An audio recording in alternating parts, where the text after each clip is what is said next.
Welcome back to another quick guide. Today I'll teach you how to fix echo and Adobe Audition.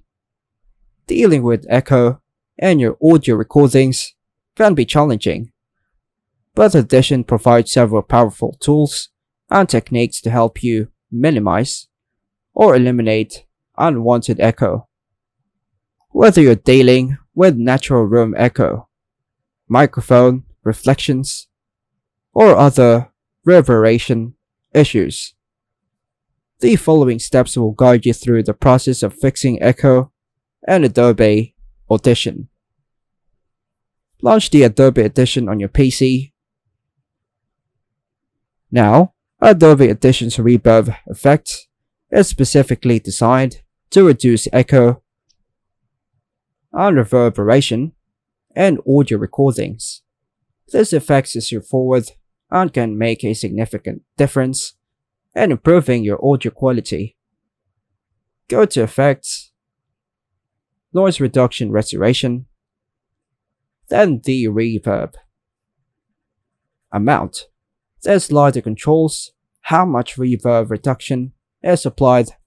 Start with a moderate setting around 50% and adjust as needed. Increasing the amount too much may affect the naturalness of the voice. Now, use the preview button to listen to the changes. Adjust the settings until the echo is minimized while maintaining the quality of the original voice. Click Apply to process the audio. Applying a noise gate can help eliminate echoes during silent parts of the audio. Go to Effects, Amplitude and Compression, Dynamics, Processing. Gate Threshold. Set the threshold that closes the gate when the audio level drops below the echo noise level. Start around 30 decibels and adjust as needed. Attack Release. Use quick attack and release times to ensure the gate opens and closes smoothly.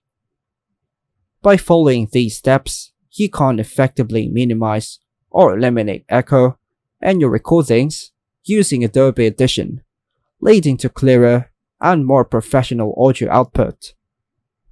And that's all for now, folks. Thanks for watching.